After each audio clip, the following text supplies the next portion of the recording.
తెనాలిలో గీతాంజలి అనే చెల్లెమ్మ చనిపోవడం చాలా బాధాకరమైన విషయం. చనిపోయి రెండో రోజు అయినప్పటికి కూడా ఇంకా కూడా టీడీపీ దాహం తీరినట్టుగా సోషల్ మీడియాలో వస్తున్న పోస్టులు ఇప్పుడు కూడా చూస్తా ఉన్నాం. అంటే చనిపోవడం కరెక్టే, చచ్చిపోతే మాకేంటి అనే భావంతో వాళ్ళు పెడుతున్న పోస్టులన్నీ కూడా కనిపిస్తా ఉన్నాయి. పూర్తిగా ఇదంతా ఎక్కడ నడుస్తా ఉందంటే ఒక సామాన్యులు కార్యకర్తలు చేసే కాన్సెప్ట్ అయితే అంత దారుణంగా మాట్లాడరు.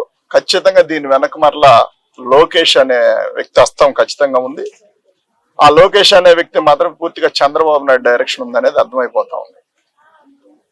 మహిళ చనిపోతే కనీసం అయ్యో పాపం అనాల్సిన పరిస్థితుల నుంచి ఇంకా వాళ్ళ కసి తీరినట్టుగా రాబందుల్లా మీదబడి పీక్కు తింటున్న విధానం మనందరం కూడా గమనించవచ్చు. ఆ ఇంట్లో మహిళ చనిపోయి 2 పిల్లలు అనాథలు. వాస్తవంగా మన ఇంట్లో జరిగి ఉన్నా కానీ ఆ వేదన ఎవడు తీసేయలేడు. ఎప్పుడో నేను చిన్నప్పుడు మా చెల్లి చనిపోతే ఇప్పటికి కూడా ఫోటో ఎదురుగా పెట్టుకొని చూస్తా ఉంటా, మా చెల్లి చనిపోయింది అని. 5వ తరగతి అప్పుడు చనిపోయింది. ఇప్పటికి కూడా ఎవరు కనిపించినా ఆ హైరు అట్లా ఉన్న వాళ్ళు ఎవరు కనిపించినా చెల్లి అని పిలుస్తారు, పెద్దవాళ్ళు అయినా సరే. ఎందుకంటే నాకు అలాంటి ఫీలింగ్ ఉంటుంది కాబట్టి. వీళ్ళకి నాకు అక్క అన్నట్టుగా ఆడవాళ్ళకి కనీస గౌరవం ఇవ్వటం పక్కన పెడితే ఇవ్వలేకపోయినా పర్లేదులే కానీ ఇంకా వాళ్ళు దావాదిరి తీరినట్టుగా తాగుబోతులు సైకోలు వేరంగం వేసినంత దారుణంగా వీళ్ళు మాట్లాడుతున్న విధానం చాలా దారుణమైంది. ఖచ్చితంగా ఎవరైతే ఉన్నారో ఇప్పటికీ ఒక 5-6 ఐడెంటిఫై అయ్యారు. వాళ్ళందరికీ కూడా ఖచ్చితంగా శిక్షలు ఉంటాయి. ఎక్కడ రాజీ పడేదేముండదు.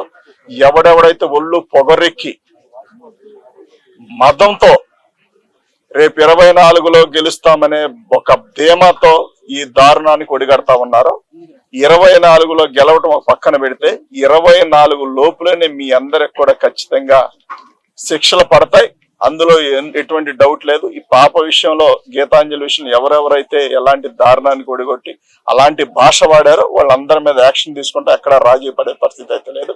ఇదే లోకేష్ భార్య అయి ఉంటే ఏంటి పరిస్థితి? చంద్రబాబు నాయుడు గారి భార్య అయి ఉంటే ఏంటి పరిస్థితి? చంద్రబాబు నాయుడు గారి భార్యని మనకసరికే అసెంబ్లీలో ఆ వంక అడ్డం పెట్టుకొని బయటకు వచ్చి రోడ్డుకు వచ్చి ఏడ్ చేసి నా భార్యని అన్నారని ఫీల్ అయ్యాడు కదా. ఇవాళ పరాయి పిల్ల, నీకు సంబంధం లేనమ్మాయి, జగన్మోహన్ రెడ్డి గారు ఇచ్చిన ఒక పథకం ద్వారా సొంత ఇల్లు అంటే నీకంటే అక్రమంగా 6 లక్షల కోట్లు దోచేసి హైదరాబాద్ లో విలాసంగా 1200 కోట్లు పెట్టి విల్లా కట్టుకున్నావు కాబట్టి, నీకు బిల్డింగ్ కట్టుకున్నావు కాబట్టి నీకు ఆ విలువ తెలియదు.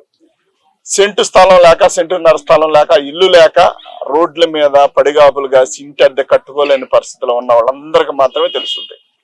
అయినప్పటికీ ఆ సంతోషం అమ్మాయి 10 మందికి షేర్ చేసుకోవాలని ఆ హ్యాపీలో మాట్లాడింది. ఎందుకంటే ఎక్కువ ప్రేమతో 4 సార్లు 5 సార్లు అనేది లెక్కేసుకోలేదు. అమ్మాయికి అంత తెలియదు కూడా, లోకం అంత తెలియని కూడా తెలియదు.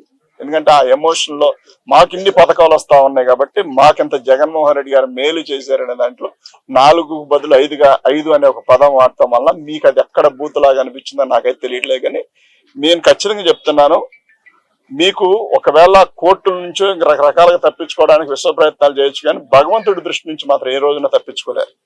ఆయన లెక్కలు వేరుగా ఉంటాయి. ఆయన కర్మ కాల్చదలుచుకుంటే ఏ రకంగా ఉంటదంటే, మనకి ఎన్ని రకాలుగైనా ఆ కర్మ అనేది వెంటాడుతూ ఉంటది. ఇవాళ ఆ అమ్మాయి చనిపోయి మంటల్లో కాలిపోతా ఉంటే ఆ మంటలను చలిగాచుకున్న చంద్రబాబు నాయుడు, లోకేష్ అనేవాళ్ళు సిగ్గుండాల. ఇవాళ మీరింకా మహిళల గురించి మాట్లాడుతూ ఉన్నారు. సిగ్గు శరం సివినెత్తురు అనేవి వదిలేసి బతుకుతా ఉన్నారు. ఆడపిల్లల విషయంలో మీరందరూ కూడా ఇవాళ మహిళలు ఎవరైనా, వైఎస్ఆర్సీపీ మహిళలు ఎవరైనా సరే ఒక పోస్ట్ పెడితే దాని కింద మీ ఇష్టానుసారం కామెంట్లు, నేను చాలా మందికి నేను కూడా కామెంట్లు పెట్టి ఈ మధ్య నేను అనేది చెప్తా ఉన్నా, మీరు ఫేక్ అకౌంట్లు కాకుండా డైరెక్ట్ అకౌంట్ తీసుకొని గనక వస్తే మీరు స్వచ్ఛందంగా తల్లిదండ్రులకే పుట్టారని ఒప్పుకుంటాం.